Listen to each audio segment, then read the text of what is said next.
Morning energy, gut comfort, healthy nourishment ఇవన్నీ ఒకటే బ్రేక్ఫాస్ట్లో కావాలనుకుంటున్నారా? అయితే ఇవాళ మనం తెలుసుకోవాలి కడలి గురించి. ఇక్కడ కడలి అంటే సముద్రం కాదండి. ఆయుర్వేదం ప్రకారం కడలి అంటే అరటికాయ. చాలామంది వాళ్ళ బ్రేక్ఫాస్ట్ సింపుల్గా ఉండాలి, హెల్దీగా ఉండాలి, ఫుల్ఫిల్లింగ్గా ఉండాలి అనుకుంటారు.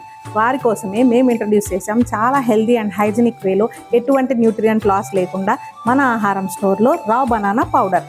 మన ఆయుర్వేదంలో ఈ కడలికి బల్యం అంటే స్ట్రెంథనింగ్, పోషక అంటే నరిషింగ్, అలాగే లఘు అంటే ఈజీ టు డైజెస్ట్ ప్రాపర్టీస్ ఉండటం వల్ల మీరు అప్పుడే అన్నప్రాసం చేసిన పిల్లలకు కూడా ఎటువంటి డౌట్ లేకుండా పెట్టగలిగే ఒక సూపర్ ఫుడ్.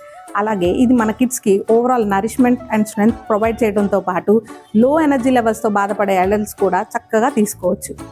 ఇది మీరు ఏదైనా ఫ్లోర్లో లేదా బ్యాటర్లో స్మూతీస్లో మిక్స్ చేసుకోవచ్చు, లేదంటే వాటర్లో కానీ పాలల్లో కానీ మిక్స్ చేసి 5 minutes పాటు కుక్ చేస్తే మీ హెల్దీ బ్రేక్ఫాస్ట్ రెడీ అయిపోతుంది. ఈ హెల్దీ సూపర్ ఫుడ్ అయినటువంటి రా బనానా పౌడర్ మీకు కనుక కావాలంటే తెనాల్లో ఉన్న వాళ్ళైతే మన స్టోర్ని విజిట్ చేయొచ్చు, లేదా ఆన్లైన్లో ఆర్డర్ చేసుకోవాలనుకుంటే స్క్రీన్ పైన ఇస్తున్న నెంబర్కి వాట్సాప్ చేయండి.